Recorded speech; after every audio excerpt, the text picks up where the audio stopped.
नमस्कार, मैं हूं संजय शर्मा। आप देख रहे हैं 4 PM न्यूज नेटवर्क। अभय दुबे जी भी मेरी इस बात को मान गए हैं कि बंगाल का चुनाव या तो ज्ञानेश कुमार के पक्ष में है या उनके खिलाफ है। जिस तरह से रिकॉर्ड मतदान हुआ है, उससे यह साफ है कि एक लहर चल रही है। और लहर कैसी थी वो देखने को तब मिला जब भारतीय जनता पार्टी के एक प्रत्याशी का वीडियो वायरल हुआ कि जनता दौड़ा दौड़ा के उसको पीट रही है। जाहिर है कि बंगाल की अस्मिता एक बड़ा मुद्दा होता है। जिस तरह दहाड़े गए अमित शाह साहब, दीदी ओ दीदी कान खोल के सुन लो, मुझे लगता है उसका जवाब दे दिया बंगालियों ने पहले चरण के चुनाव में। इतनी वोटिंग की ज्ञानेश कुमार को नींद नहीं आएगी। अभय दुबे जी से मैंने इस राजनीति पर बात करी है और पूछा है कि ट्रंप ने फिर एक थप्पड़ मारा है, कब तक हम चुप रहेंगे और उसकी गालियां सुनते रहेंगे। रोचक बातचीत है, चलते हैं सीधा अभय दुबे जी के पास। 4 PM में बहुत बहुत स्वागत है अभय दुबे जी आपका। मेरे मित्र ने एक बड़ी मजेदार टिप्पणी करी। उन्होंने कहा कि मोदी जी ने देश में सब कुछ बेचा है। हवाई अड्डे बेचे, ट्रेन बेची, माल बेचा, बाजार बेचा, सब कुछ बेचा। खरीदा तो 10 रुपए का बंगाल में जाके। और झालमुड़ी 10 रुपए का 10 रुपए का पैकेट कहीं मिलता नहीं है। कहीं पे भी आप जरा सी कोई और चीज भी खाएंगे तब भी 20 रुपए से कम का कहीं पत्ता होता नहीं। खरीदा भी 10 रुपए का, बेचा पूरे देश को। पहली खरीदारी, पहली बोनी भारी पड़ गई मुझे लग रहा है। ये जो नाटक किया, बंगाल में जो झोला भर के वोट पड़े हैं आज, 93% के आसपास रात के 10 बजे तक का अनुमान था। मेरे एक मित्र हैं बंगाल में, वो बता रहे थे कि एक एक आदमी जिसका नाम आया भी है ना वोटर लिस्ट में, वो भी चिढ़ा बैठा है। इतनी लंबी कवायद SIR के नाम पर कर दी गई और उसके बाद में इतनी फोर्स लगा दी गई, इतनी गुंडागर्दी कर दी गई कि जैसे बंगाल के लोग सब बेईमान हैं। ममता बनर्जी के खिलाफ कोई ऐसी लहर नहीं थी कि 93% वोट हो जाए। और ये जो वोट इशारा कर रहा है, अगर वो वोट मुझसे ज्यादा इंटेलिजेंस अमित शाह जी पे और मोदी जी पे पहुंच गई होगी, अगर मेरा अनुमान सच है, तो नींद नहीं आएगी। पिछली बार से बुरा, आधी सीटें भी कहीं ना रह जाएं बीजेपी की, ये लोग डर रहे हैं। अनुमान लग रहे हैं कि सूपड़ा साफ हो जाएगा। इतने गुस्से में हैं बंगाल के लोग कि बंगाल का अपमान हुआ है। दीदी ओ दीदी कान खोल के सुन लो। जैसे कोई बाहर का इलाके का कोई दादा आता है ना कि अब कान खोल कर सुन लो, दिमाग ठीक कर देंगे। बंगाली लोग अपनी अस्मिता को लेकर बड़े वो रहते हैं। आप मंगलवार के दिन तिलक लगा के मछली खा के आप सोच रहे हो उन्हें पटा लेंगे। तो मुझे लग रहा है आज के मतदान ने मैसेज कर दिया कि बंगाल से तो खतरनाक तूफानी संकेत आ रहे हैं। आपको क्या लगता है अभय जी कि ये गुजराती लॉबी के लिए, गुजरात लॉबी के लिए ये बहुत बड़ा झटका साबित होने वाला है चुनाव? इतना रिकॉर्ड मतदान क्या ज्ञानेश कुमार के खिलाफ है, ज्ञानेश कुमार के पक्ष में? बीजेपी तो कहीं है ही नहीं, ज्ञानेश कुमार ही हैं। तो ये उनके पक्ष में है या खिलाफ है? ये बात आपने जो आखिर में कही है अपने वक्तव्य के, ये बिल्कुल ठीक है। ये जो बात आपने कही है कि ये ज्ञानेश कुमार के पक्ष में है या ज्ञानेश कुमार के खिलाफ है, ये अभी तय होगा। और जितना भी गोदी मीडिया है, उसने एक नए फिक्रे, एक नए जुमले का इजाद किया है। वो ये है कि भय मुक्त मतदान। वो इसको कह रहा है कि ये भय मुक्त मतदान है, और चूंकि भय मुक्त मतदान है इसलिए ये काफी जम के हो रहा है। अच्छा, लेकिन चूंकि मतदान इतना ज्यादा हुआ जिसकी इन लोगों को उम्मीद नहीं थी, इसलिए थोड़े से है। क्योंकि अभी तक मैंने किसी भी गोदी मीडिया के एंकर और एंकरनी को यह दावा करते हुए नहीं सुना है। चालाकी से तो बातें कह रहे हैं घुमा फिरा के, लेकिन खुल के दावा करते हुए नहीं सुना है कि ममता बनर्जी चुनाव हार गई और भारतीय जनता पार्टी चुनाव जीत गई। आज जितनी सीटों पर मतदान हुआ है उसमें से 70% सीटें, पिछली बार भाजपा ने जो 77 सीटें जीती थी, 77 सीटें जीती थी, उसका 59, शायद उसमें से 59 सीटें इसी दौर के मतदान के अंदर जीती गई थी। और इस बार चुनाव आयोग ने बड़ी चालाकी से जो 2 चरणों का मतदान किया है, उसमें भारतीय जनता पार्टी की 70% सीटें पहले दौर में रख दी थी और ममता बनर्जी की तकरीबन 80% सीटें जो हैं वो दूसरे दौर में डालनी थी, ताकि दूसरे दौर में किसी तरीके से वहां पे कोई शिकंजा फिट किया जा सके, ममता बनर्जी की सीटों में कटौती की जा सके। आपने शुभेंदु अधिकारी का वो वक्तव्य सुना होगा। तो शुभेंदु अधिकारी कह रहे हैं कि असली लड़ाई तो, आर पार की लड़ाई तो 29 तारीख को होगी, ये वो कह रहे हैं। अब नंदीग्राम में, जहां पिछली बार शुभेंदु अधिकारी ने ममता बनर्जी को चुनाव हरा दिया था, नंदीग्राम में जहां शुभेंदु अधिकारी का गढ़ कहा जाता है, दो ब्लॉक्स में बटा हुआ है, एक ब्लॉक में है हिंदू वोटर और एक ब्लॉक में है मुसलमान वोटर। तो शुभेंदु अधिकारी को लगता है कि हिंदू वोटर हम जहां पे हैं वहां तो हम चुनाव जीत ही जाएंगे, लेकिन जहां मुसलमान वोटर है वहां पे हमको जीतने में दिक्कत हो सकती है। लेकिन शुभेंदु अधिकारी भी बहुत ज्यादा अपनी जीत को लेके या मार्जिन को लेके इतने आश्वस्त नहीं थे, इसलिए वो आज मतदान के दौरान एक एक मतदान केंद्र में जा रहे थे, वहां पर दौरा कर रहे थे। अब इससे अंदाजा लगाइए कि भारतीय जनता पार्टी के एक इतने बड़े नेता के मन में भी अपने अपने निजी चुनाव को लेकर किस किस्म का तनाव है। अच्छा, अब आपका जो आखिरी वक्तव्य है, मैं फिर उसकी तरफ लौटता हूं कि ये वोट जो है वो ज्ञानेश कुमार के पक्ष में है या खिलाफ है। मैं ये कह रहा हूं कि इस चुनाव में भारतीय जनता पार्टी को एक 5वां एलआई प्राप्त हुआ है। पहले अभी तक Bharatiya Janata party enforcement directorate के साथ, इनकम टैक्स डिपार्टमेंट के साथ और इंटेलिजेंस ब्यूरो के साथ और सीबीआई के साथ लड़ती थी चुनाव, वो उसके गठजोड़ पार्टनर होते थे। बिहार के चुनाव में भी था, इस चुनाव में बिल्कुल खुलकर है, चुनाव आयोग भारतीय जनता पार्टी का गठजोड़ पार्टनर है। इस बात की चर्चा हम लोगों ने कल भी की थी। पूरा जो कुछ एसआईआर नाम की चीज हुई है वो चुनाव आयोग ने की है और भारतीय जनता पार्टी ने उससे करवाई है। इसलिए एसआईआर में जो कुछ भी हुआ है उसकी जिम्मेदारी, अच्छा हुआ है तो उसका श्रेय भारतीय जनता पार्टी को है, खराब हुआ है तो उसका ठीकरा भारतीय जनता पार्टी के दरवाजे फूटेगा। ये लोग उससे नहीं बच सकते। जिन लोगों के वोट कटे हैं वो लोग इनको माफ नहीं करेंगे, और वोट थोड़े बहुत नहीं कटे हैं, 27 लाख लोगों के वोट तो संदिग्ध हैं। उनके बारे में अभी ये नहीं तय है कि वो वोट कटे हैं कि नहीं कटे हैं, लेकिन वो वोट नहीं डाल पाएंगे। वोट तभी डाल पाएंगे जब उनकी जांच हो जाएगी, उनकी सुनवाई हो जाएगी। इसके लिए सुप्रीम कोर्ट ने जो वो ट्रिब्यूनल्स बनाए थे वो ट्रिब्यूनल भी फ्लॉप हो गए। कुल मिला के 600 वोटों की देखभाल की सुनवाई वो कर सके, उसमें 139 वोट पाए गए कि ये इनसे वोट डलवाया जाए। मेरे वरिष्ठ मित्र हैं गौतम लाहिड़ी, बंगाल की परिस्थिति के ऊपर बड़ी गहरी नजर रखते हैं। कल उन्होंने मुझसे कहा था ये 139 वोट जो कि ट्रिब्यूनल्स ने रिलीज किए हैं, ये अपने आप में इस बात के प्रतीक हैं कि एसआईआर का असर बिहार के मतदाताओं पर क्या हो रहा है। उनका कहा मैं गारंटी लेता हूं तो 139 में से 139 वोट ही तृणमूल कांग्रेस को मिलेंगे, ये किसी और को वोट नहीं मिलेंगे। अच्छा, तो ममता बनर्जी का क्या कहना है? मतलब ये कहना यह है कि ये तो वोट एसआईआर के खिलाफ पड़ा है। ममता बनर्जी ने साफ तौर पर कहा है कि ये वोट जो है वो एसआईआर के खिलाफ पड़ा है, क्योंकि लोगों को अपना वोट बचाना है। जिनका वोट कट गया है उनके परिवारों ने उसके प्रतिवाद में वोट दिया है, और जिनके वोट किसी तरीके से आ गए थे उसमें, उनका वोट, उन्होंने अपने वोट को बचाने के लिए वोट किया है। और सारे देश में जितने भी बंगाली मजदूर थे, बंगाली कर्मचारी थे, वो सब ट्रेनें पकड़ पकड़ के या तो बंगाल गए हैं या भेजे गए हैं, और दोनों पार्टियों ने इसमें भूमिका निभाई है। तृणमूल कांग्रेस ने भी उनको बंगाल भेजा है और भारतीय जनता पार्टी ने भी उनको अपना वोटर मान के बंगाल भेजा है, ऐसा कि उसने बिहार में किया था। अब उन्होंने जाके किसको वोट दिया है नहीं कह सकते। मेरा मानना यह है कि इस वक्त बंगाल का मूड कुछ कह रहा है, उसको समझना चाहिए हम लोगों को, और सारे देश को समझना चाहिए। देखिए, ये बात सही है कि बंगाल के चुनाव में हिंसा होती थी, देश के अन्य राज्यों के मुकाबले ज्यादा हिंसा होती थी, लोग मरते थे, बम चलाए जाते थे, गोलियां चलाई जाती थी, लाठियां चलाई जाती थी, सब कुछ होता था। लेकिन इसका क्या मतलब है? उस हिंसा को रोकने का क्या मतलब है? उस हिंसा को रोकने का क्या ये मतलब था कि आप 2.5 लाख पैरामिलिट्री को बंगाल में तैनात कर दें? पिछले लोकसभा चुनाव में सारे देश में जितनी पैरामिलिट्री तैनात की गई थी उसका 3/4 हिस्सा जो है आप बंगाल में तैनात कर दें। आप सोचिए, पूरे बंगाल को ऐसा लग रहा है जैसे कि केंद्र सरकार ने पूरे बंगाल पे कब्जा कर लिया है।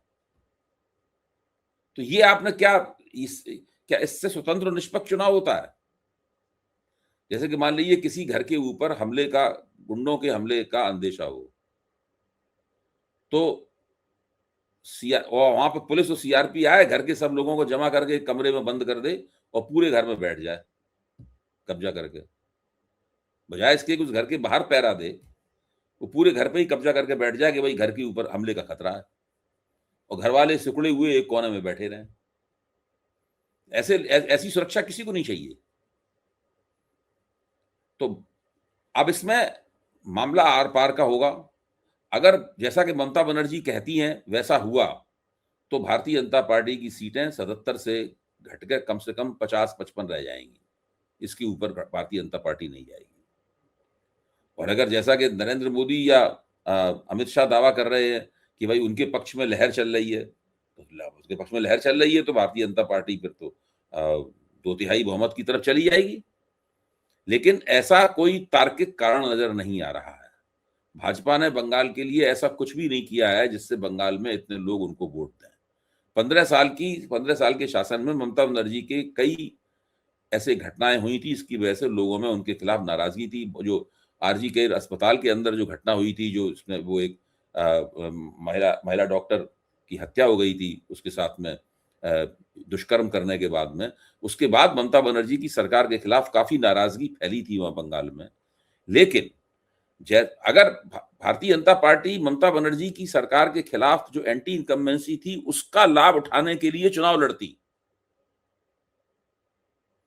आप समझ रहे हैं ना, उसका लाभ उठाने के लिए अगर वो चुनाव लड़ती तो उसको उसका लाभ मिल सकता था। भाजपा ने उसका लाभ उठाने के लिए चुनाव लड़ा ही नहीं है। भाजपा ने वहां एसआईआर शुरू करवा दी, और एसआईआर के चक्कर को, एसआईआर भी इस तरीके से की गई जिसमें लॉजिकल डिस्क्रिपेंसी का नाम लेकर 27 लाख वोट काट दिए गए। आप सोचिए, 27 लाख वोट काट दिए गए, और उससे पहले जो वोट कटे थे उनके तर्क दूसरे थे कि भाई उसमें जो 2 बार नाम आ गए, जो लोग अपने पते पे नहीं मिले, या जिन लोगों का देहांत हो गया, एक तो वो आपने वोट काटे। उसके बाद ये जो 27 लाख वोटों की कैटेगरी है, ये बिल्कुल नई कैटेगरी है, ज्ञानेश कुमार जी ने इजाद की है कैटेगरी। इसीलिए मैं आपकी बात से सहमत हूं कि ज्ञानेश कुमार के पक्ष में चुनाव हो रहा है। 27 लाख वोट काट दिए। जिस आदमी का वोट कटा है उस आदमी के साथ 3 या 4 वोटर और जुड़े हुए हैं उसके परिवार के। अगर हम बहुत ही कंजूसी के साथ ये अनुमान लगाएं तो संकोच के साथ ज्यादा भी हो सकते हैं वो वोटर।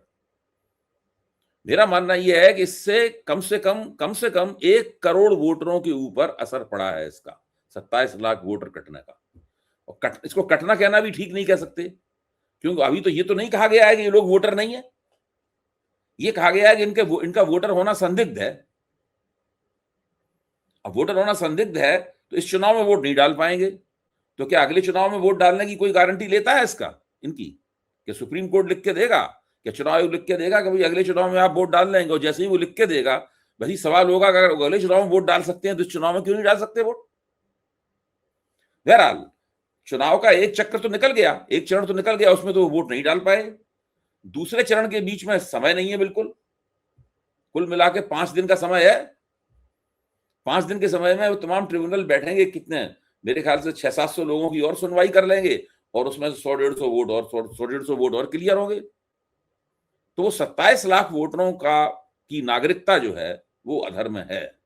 वो एक संदिग्ध नागरिक इन्होंने उनको बना दिया है। और अभी जनगणना हो रही है, पश्चिम बंगाल में भी जनगणना आएगी, होगी। वो संदिग्ध नागरिक जो है वो संदिग्ध नहीं होकर रह जाएंगे, बल्कि बाकायदा अनागरिक हो जाएंगे देश के। इतना इन लोगों ने, ये बहुत ही गंभीर मसला है संजय जी। ये चुनाव की जीत हार से तो जुड़ा हुआ है ही, लेकिन ये इसके परे भी जाता है। ये कहना कि केवल इसका महत्व चुनाव की जीत हार तक है, ये उचित नहीं है कहना। ममता बनर्जी के चुनाव जीतने की बहुत ज्यादा उम्मीद है। मैं इस बात को मानने के लिए बिल्कुल तैयार हूं। जितने भी मेरे मित्र हैं, जो भी हैं, कहीं से भी मुझे ये इनपुट नहीं मिला है कि भारतीय जनता पार्टी इस चुनाव को जीत सकती है। ये जरूर भाजपा के समर्थक कहते हैं कि भाई हमारे 77 सीटें आई थी, हो सकता है हम इस बार 100 सीटें आ जाएं, 105 सीटें आ जाएं, 110 सीटें आ जाएं। ज्यादा से ज्यादा इतनी बात करने की कोशिश करते हैं।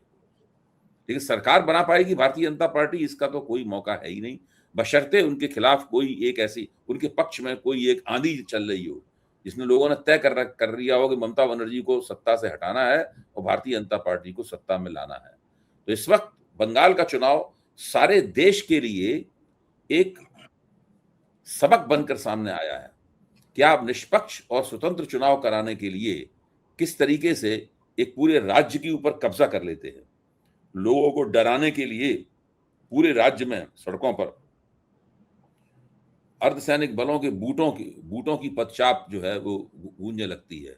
हर तरफ बंदूक होती है, पिस्तौल और बंदूक हर तरफ होती है। और उसके बाद गोदी मीडिया इस प्रकार का प्रचार करता है कि इस बार हिंसा की घटनाएं कम हुई हैं, इस बार हिंसा की घटनाएं कम हुई हैं, इसलिए ये ठीक ही हुआ है कि वहां पे इतना ज्यादा लगा दिया गया, इतने ज्यादा अर्धसैनिक बल लगा दिए गए।